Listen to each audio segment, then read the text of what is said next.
नमस्कार मंडळी, श्री स्वामी समर्थ. मी इगतपुरीची या चॅनलमध्ये आपले सर्वांचं स्वागत आहे. या श्रावणाच्या तिसऱ्या सोमवारी आम्ही सिन्नरमधील प्रसिद्ध आणि पुरातन गोंदेश्वर महादेव मंदिरात गेलो होतो.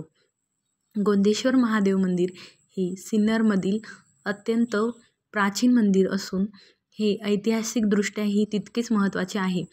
या मंदिराची जी बांधणी आहे ती खूपच आखीव रेखीव आणि येथील नक्षीकामही खूपच सुंदर असे आहे.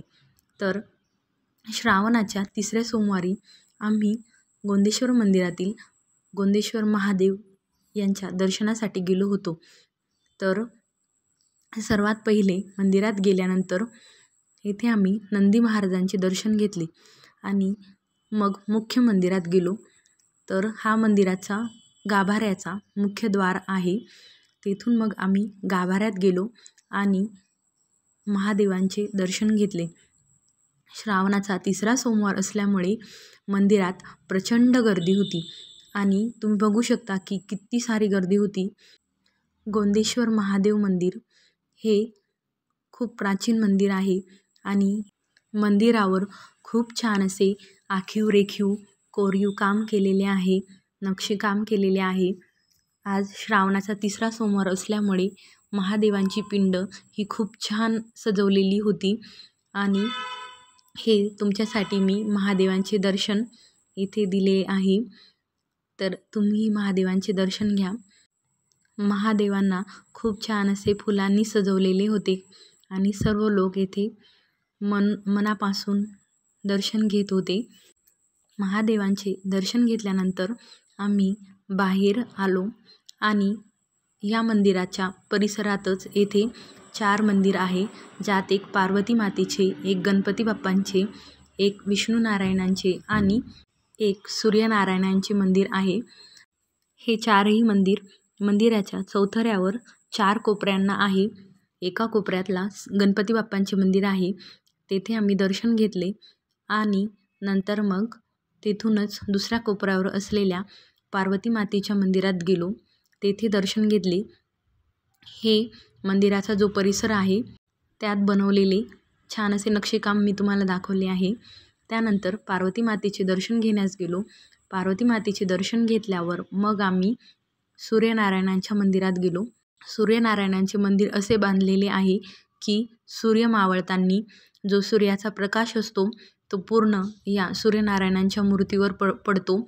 अशा प्रकारे त्याची बांधणी केलेली आहे आणि त्याच्याच शेजारी दुसऱ्या कोपऱ्यावर विष्णू नारायणांचे मंदिर आहे. त्याची बांधणी तशीच आहे. जसा सूर्य मावळत जातो तसे सूर्यदेवांचे किरणेही या मंदिरातील मूर्तींवर पडतात आणि मूर्ती पूर्ण प्रकाशित होतात. गोंदेश्वर महादेव मंदिर हे ऐतिहासिकदृष्ट्या पर्यटनाचे खूप छान असे ठिकाण आहे.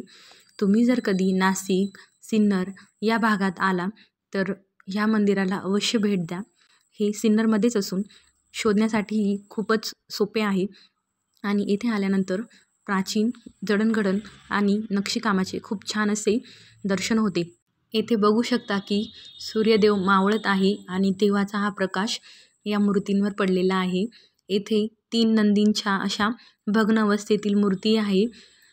जे आक्रमण जसे जसे झाले तसे या नंदींना भग्न केले गेले आणि त्यांच्या ह्या 3 मूर्ती ज्या 3 वेळेस तोडल्या गेल्या असतील त्या अशा बाहेर ठेवलेल्या आहे. नंतर इथे विष्णू नारायणांचेही दर्शन घेतले आणि मग आम्ही मंदिराचा परिसर फिरलो. बघू शकता की किती छान असे बारीक नक्षीकाम केलेले आहे. श्रावणाच्या तिसऱ्या सोमवारला खूप महत्त्व आहे, त्यामुळे मंदिरात खूप जास्त गर्दी होती आणि श्रावणाच्या तिसऱ्या सोमवारी महादेवांचे दर्शन घेण्यासाठी खूप दूरून असे लोक येत असतात. मंदिराचे दर्शन घेतल्यानंतर आम्हीही परतीला निघालो. आपल्या मी इगतपुरीची या चॅनलवर आपल्याला असेच मंदिरांचे छान छान व्हिडिओ बघायला मिळणार आहे. त्यासाठी आपल्या मी इगतपुरीची या चॅनलला आत्ताच सबस्क्राईब करून ठेवा आणि व्हिडिओ आवडला असल्यास कमेंटमध्ये ते सांगा. व्हिडिओला लाईक करा, शेअर करा आणि सबस्क्राईब करा.